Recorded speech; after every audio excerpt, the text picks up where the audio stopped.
Namaste. Today I will be talking on one aspect of life which almost all of us go through, and that is the aspect of parenthood. Uh, Parenthood is one of the biggest blessings of life, and it becomes even more of a blessing when the children grow up well and become good adults who are rooted in Dharma. Parenthood or having a child is one aspect of life which makes you go through all the navarasas of life. That is, be it Shringara or Raudra or Bhayanakam or Shantataha. All these navarasas come into life when we become a parent. Anybody who thinks that being a parent starts with the birth of a child? No. It starts with Shringara itself. Because without love, without romance, without the attractiveness, you cannot really think of becoming a parent. Because then becoming a parent or conceiving a child would just be another mechanical activity.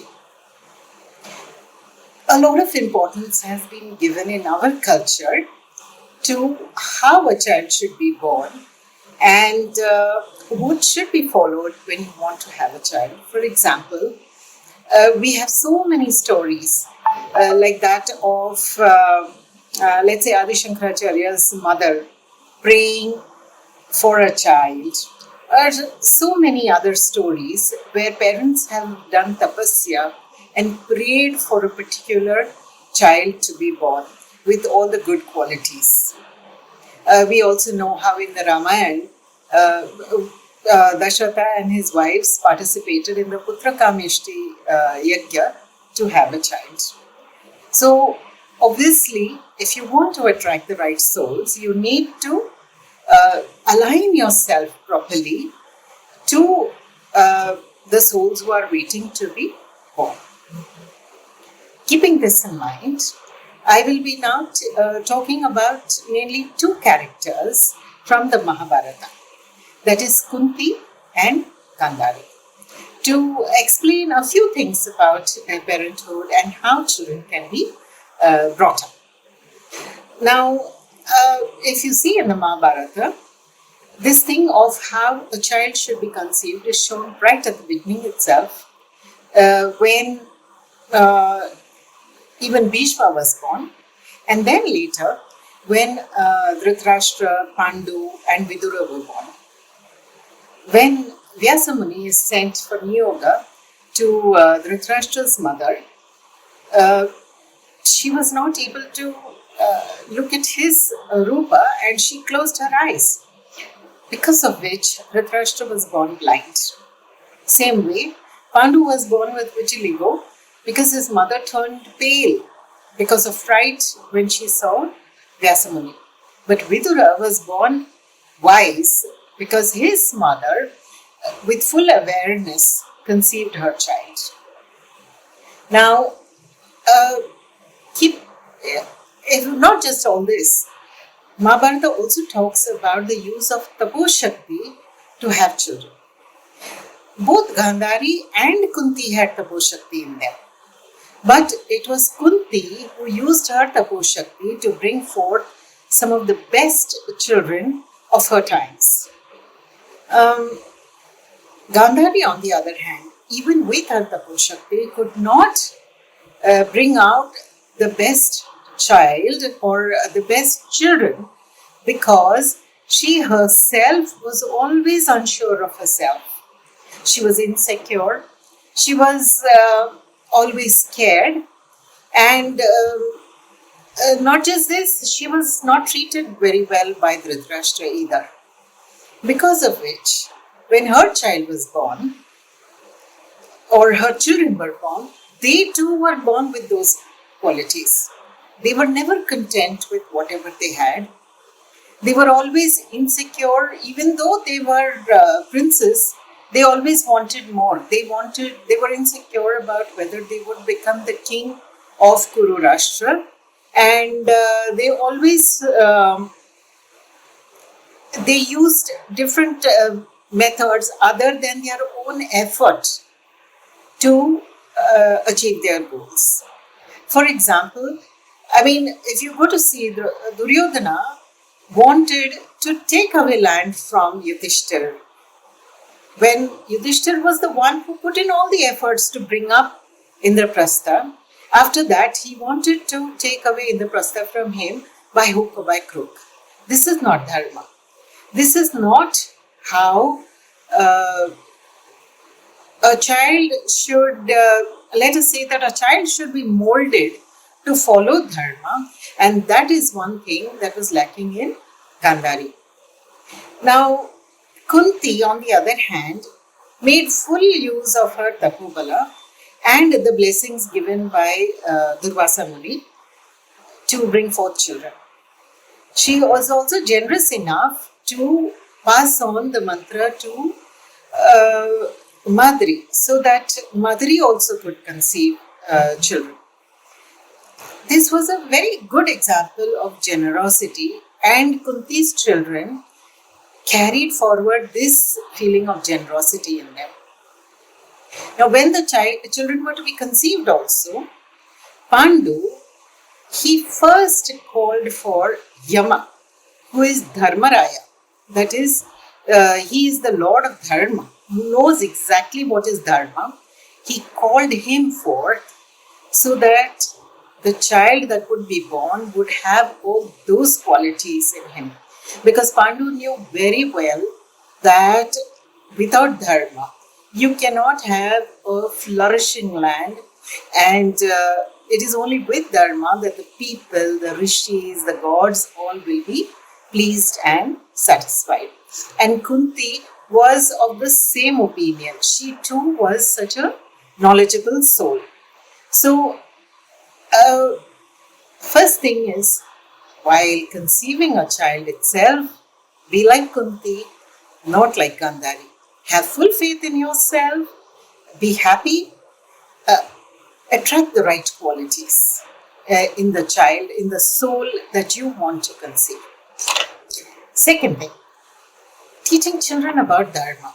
Now, if you see in Kunti's life, she always had problems throughout, and her children also, like even when Bhima was given poison and all those things in the Varna Vrata event and all that, they always had problems. But Kunti had seen to it that her children never displayed a feeling of victimhood. She knew what was Dharma. She taught her children to follow Dharma to the T. Never disrespect elders, even when you are not happy with them. You may tell them about it, but not with a harsh voice. Secondly, she had a very balanced view of life. She knew that everything was temporary, and she knew how to take everything with equanimity, and she taught that to her children too. Because of which, they too took all their problems with equanimity, and only when the time came did they fight back in favor of Dharma. Whereas Gandhari, she never stopped her sons from doing kutark. Okay, and even in the court and everything, when Duryodhana or Dushasana would behave wrongly to the elders in the family or to their gurus, Gandhari was never in a position also to stop him from doing that kutark. We see this in today's families too, where children, they always debate or argue just for the sake of argument, and there is not a soul to stop them from doing that. Another very important thing is that Kunti never gave in to anger. She never cursed anyone. Even though she had so much tapobala, she never used her tapobala to curse anyone or to harm anyone. Even after the Dyuta Krida, she only, as a very matter-of-fact manner, she told Dhritarashtra that his sons would be destroyed by her sons. Even after the war, though she had also lost her grandchildren and everything, she did not get angry on Krishna. In fact, she asked him that, please keep giving me sorrows so that I remember you all the time. Gandhari, on the other hand, given to anger very fast. Even after the Mahabharata, though she knew that her sons were the people who were on the side of adharma, she cursed Krishna that his whole kula also will be wiped out. Now, this we see in today's families too, where parents, instead of placing the blame on the child who has made a mistake, end up blaming each other, or let us say blaming the teachers or blaming their friends or something, whereas actually the blame has to be squarely on the footsteps of the child. The child has to learn how to take responsibility for his own wrongdoings or for his own shortcomings.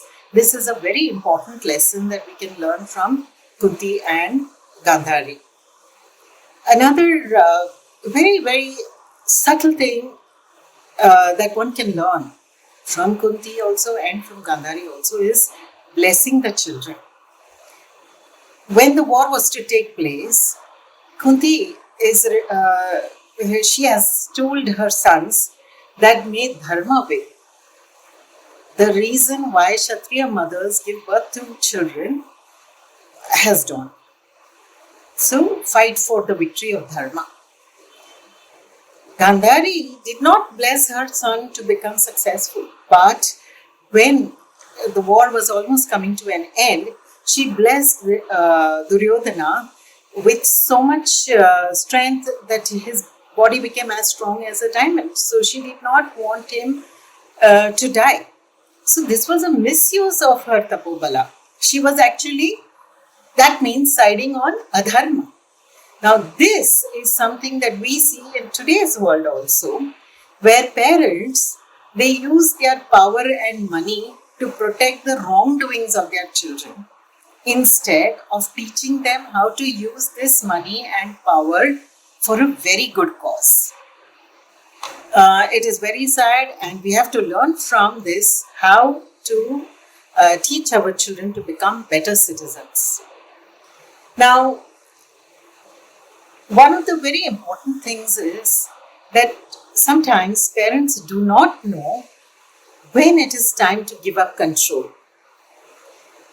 Kunti, after the marriage of her children, never went with them to Vanvas or to Indraprastha.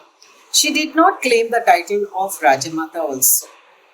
She lived a very simple life. It's a very important thing that one should learn. On the other hand, Gandhari and Dhritarashtra, even after Indraprastha was made, were not able to relinquish control over the kingdom and give the reins of the kingdom to Duryodhana, which made him more and more frustrated. Now this, is very visible in today's life also, where parents, even when they have reached a certain age of life, do not give control of their house or their businesses or, incomes. Or, of course, a certain amount could be kept to oneself, but having undue control over the business or the house only leads to more frustration in the minds of the children. And one should know how to lead an old age with dignity. So to sum up, I would like to say a few things again. One is, bring forth a child, give birth to a child only when you are ready and in the right frame of mind, and attract the right souls to yourself. Do pray, take the help of God to bring forth children who will follow Dharma. Second, teach children about Dharma right from the time they are born. Ensure that they learn how to lead a life of high moral character. Third, accepting the situations, even the worst of situations, with fortitude should be done first by the parents and should be taught as an example to the children. Do not blame others for your problems. Teach children to respect elders and teach them the value of getting blessings from the elders. Bless the children appropriately and do not allow them to misuse your power or your money or their position in society. Give up control of your children when they have grown up and started their own families. That's it from me. Dharmo rakshati dharma.